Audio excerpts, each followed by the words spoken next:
I have this mantra about how commerce and art, they're like right and left, you know, like commerce and art. Art generates commerce. Commerce pays for art. And so you have to make something that people like that then generates commerce, and then the commerce will pay for you to continue to make art, which is pretty cool.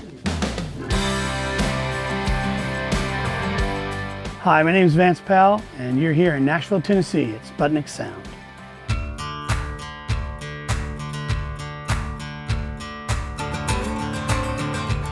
I always sort of feel like the first couple days of making a record is just figuring out what things sound like, figuring out what this record's gonna sound like.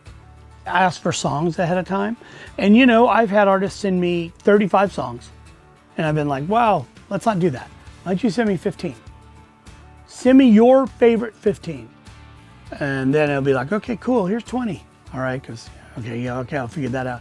And then we get it down to 15 or 13 or 14, and then we get it down to 12 or 11. And you know, and then we go, okay, cool, here's 10 songs. I have a few things that I do in every mix. Every mix that I think I've ever mixed, I have used these full tone tape echoes. For better or for worse, they have a sound that I rely on. I pretty much always overdrive the inputs, and then the output I actually bring back through a mic pre, and often I'll overdrive that. So it's a very distinct sort of distorted echo sort of sound. So once I get one where I kind of like it, then I'll take the other and I'll just move it a little bit off of that so that they're really close and they sort of beat against each other. And then I pan that. A lot of people will think that I'm using reverb. It's not, it's just the tape echoes. And then I have two SSTs, the solid state or SSEs. The solid states get used quite a bit less than the tubes, but only really because they're a little too good sounding. I have one PCM 80.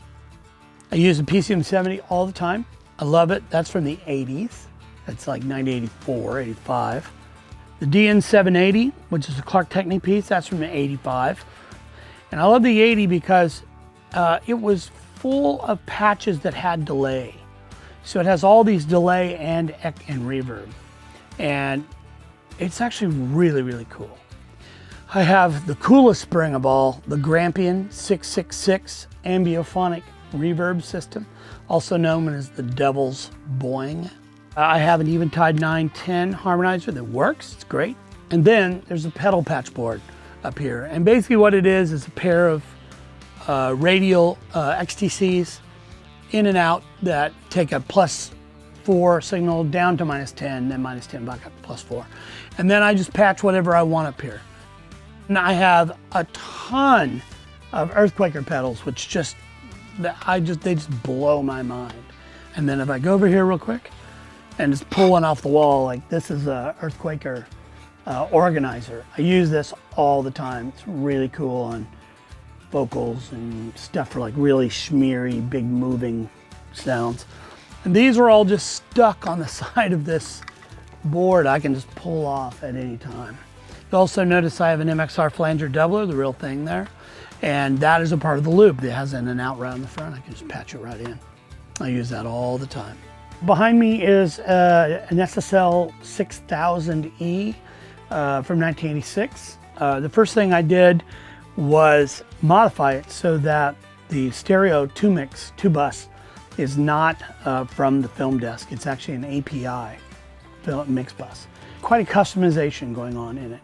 But it's a SSL 6000, it's 48 channel, it's an E. You know, the computer works and sounds like an SSL, you know. These days I've kind of got to a point in my career where I have a couple of artists that I will record and mix, not producing. And everything else I'm either producing, which means I'm either recording it or Mike's recording it, my assistant's recording it, and I'm mixing it, or I'm just mixing. I think like every engineer, mixer, producer guy, half of your jobs that you get are based on the people you know and what you've done in the past. Dave Cobb is a good friend of mine. He had hired me to do, you know, a bunch of mixing and recording for him. And we had done this Sturgill Simpson record together called High Top Mountain. And Chris really liked that record. And Chris had done some demos with Dave, and he basically called me to do this Traveler record, and I went over and sort of it just kind of happened. You know, we made this record and it did really well. And then we kind of made the second one and just kept going.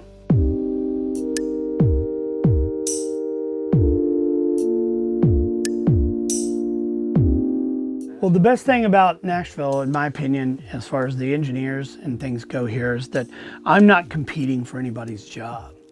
All of us, we're all working towards the same thing. We're just trying to make a living and trying to make really great music. You know, when you're doing that, and that is the purity of the whole thing, it's easy to be friends with everybody. It's not a cutthroat business, not here. And if it ever does become that, there's a bunch of us here that have a pretty good motto, and that is, people in Nashville are nice until they're not. And so don't let that happen. You know, and that's the good news. I love it here.